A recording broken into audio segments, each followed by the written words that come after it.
A final walk around Islam's holiest site, Mecca's Masjid al-Haram or Grand Mosque.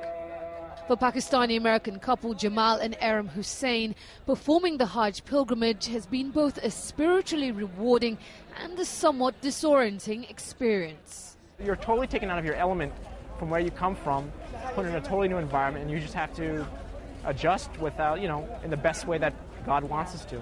Based in Abu Dhabi for the last 15 months, the couple left their 2 young children with relatives in order to make the sacred journey, which is an obligation for all Muslims who are physically and financially able at least once in their lifetime.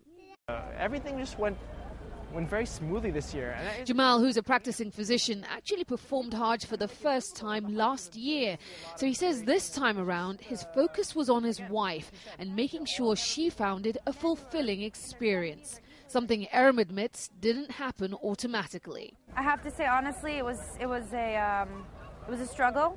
Mentally, it was constantly am I getting everything out of it that I should be getting out of it spiritually? With more than 2 million other Muslims performing the same ancient rites and rituals simultaneously, the couple say the path to spiritual enlightenment was not always a peaceful one. And given such crowds, the fear of H1N1 and falling ill was ever present. She did a very good job. She was very good about having wipes on hand and washing and before we touched anything and eating anything. But not even their best efforts were enough. I was wearing a mask almost the entire time.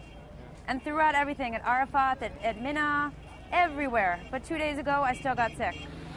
Jamal describes Hajj as a challenging test of one's patience and self-composure, but he believes it can still yield great rewards. We come here and I think God teaches us things we're not expecting to learn.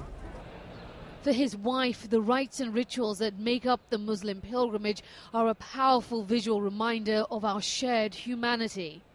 Seeing people standing at Jabal Rahma on the mountain, it really just gave you a feeling of how equal all people are. And it was just very deeply impactful. Though she does admit that logistics did not always run smoothly, Erum says actually performing the Hajj did meet her expectations. And as for the lessons learned from the experience? It's going to be tough, when you go back to a completely different culture. You may lose some of the lessons, but I think overall, it impacts you forever, I think. Isha Sesay, CNN, Mecca, Saudi Arabia.